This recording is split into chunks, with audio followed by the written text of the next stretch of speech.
56 सदर विधानसभा का चुनाव है। देखा जाए तो तमाम पार्टी अपनी ताल ठोक रही हैं और बहुजन समाज पार्टी से पीएन गर्ग जी जो है इस बार चुनाव मैदान में, और महिला शक्ति के रूप में आप लोग यहाँ इस समय चुनाव कार्यालय में क्या कहना चाहेंगे इनके लिए?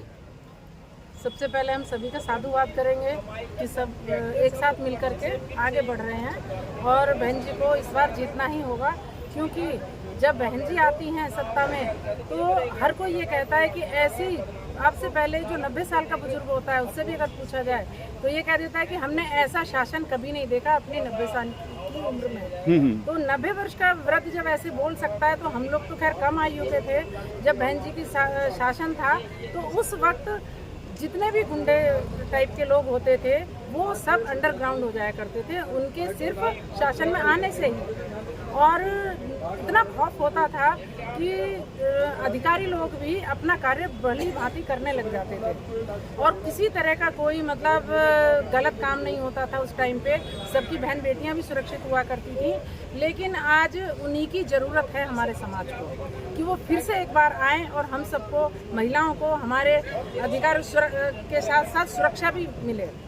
तो वो वही दिला सकती है, एक महिला ही महिला का दर्द समझ सकती है, तो इसलिए उनका आना बहुत ज़रूरी है और आएंगे इस बार। क्या लगता है जिस तरीके से अगर बहन जी के कार्यों की बात की जाए, डिग्री कॉलेज की बात की जाए, इंटर कॉलेज की बात की जाए, अस्पताल की बात की जाए, पुलों की या सड़कों की बात की जाए, इतना विकास क्या और अन्य पार्टी के शासन में भी हुआ? देखिए, जो कभी जब हमारा भारत प्रबुद्ध हुआ था तो उस वक्त सम्राट अशोक ने ऐसे काम किए थे। उसके बाद में बहन जी ने, मान्यवर काशीराम साहब ने जो मिलकर के ये आगे हमारे समाज को बढ़ाया, उसी में ये कार्य हो पाए। उसके बाद अन्यथा आप देख सकते हैं कि आज उद्घाटन हो रहा है, दूसरे दिन पुल गिर रहे हैं, केपचर बिल्डिंगें गिर रही हैं, जो सरकारी बनाई जा रही हैं उनका कोई भी अस्तित्व नहीं रहा है और धीरे धीरे वो भी 10-5 साल में ही खत्म हो जाएगा। लेकिन जो पहले के बने हुए हैं वे आज भी जो के त्यों हैं, जबकि सरकार उनकी मेंटेनेंस भी नहीं कर रही है, उसके बावजूद वो आज भी दिखाई देते हैं, पूरे भारत में दिखाई देते हैं। शारदा जी हमारे बीच में, देखे शारदा जी आज जो है बहुजन समाज पार्टी के चुनाव कार्यालय पे आप उपस्थित हैं, क्या कहना चाहेंगे? मैं कहना चाहती हूँ माइक यहाँ पे कि कहते हैं ना, जो आदमी करता है वो दिखाई देना चाहिए, जो दिखता है वही दिखता है।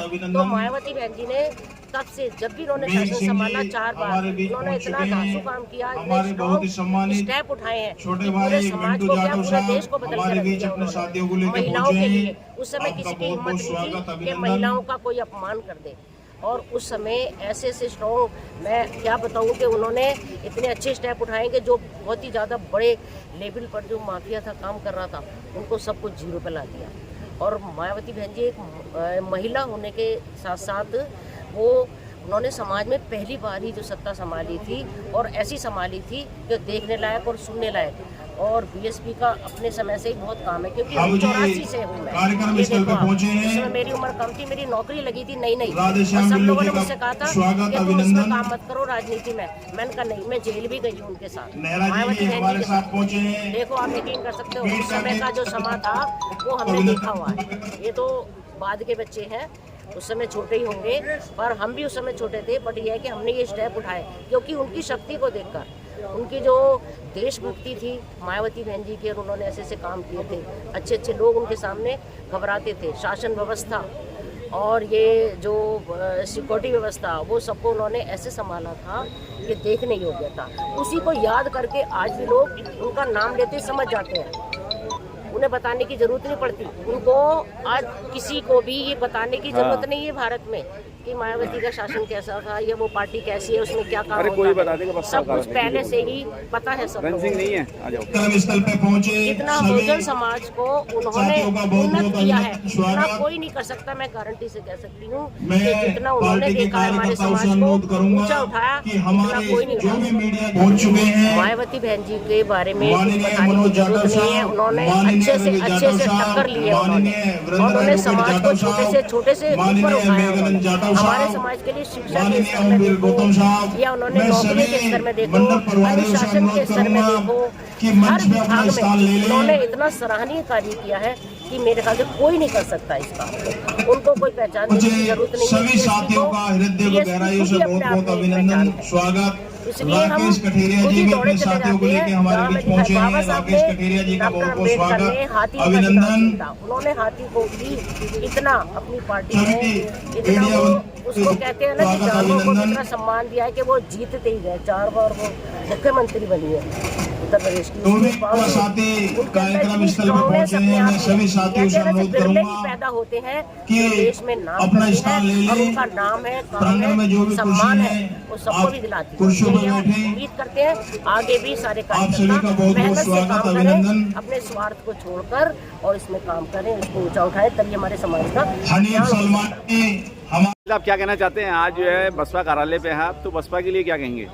बसपा के लिए मैं ये कहूँगी कि बसपा एक समानता को और सबको लेकर चलने वाली पार्टी है और सत्ता में यही आनी चाहिए, क्योंकि बसपा ने अपने समय में 3 बार मुख्यमंत्री रहते हुए सभी को दिखा दिया कि किस तरह से देश को, राज्य को चलाया जाता है। सभी पार्टियों को, सभी लोगों को, सभी धर्मों को एक साथ लेकर बीएसपी काम करती है, समानता पर काम करती है और आज समय की मांग है कि बीएसपी ही सत्ता में आए। देखा जाए पीएन गर्ग जो है इस बार जो है उपचुनाव है और इस चुनाव मैदान में क्या लगता है इस बार क्या रिजल्ट रहना चाहिए?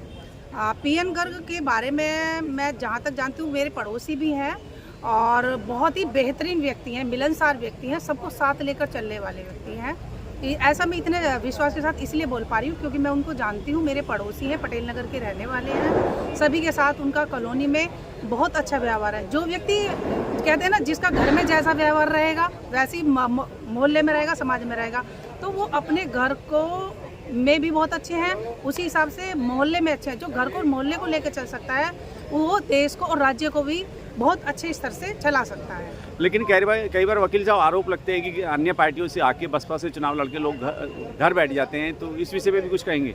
हाँ, ये तो अच्छी बात है कि अन्य पार्टियों से बीएसपी में आ रहे हैं, तो बीएसपी की खूबी है, सैल्यूट बनता है बीएसपी को कि दूसरी पार्टी के लोग बीएसपी में आके अपना भविष्य खोजेंगे।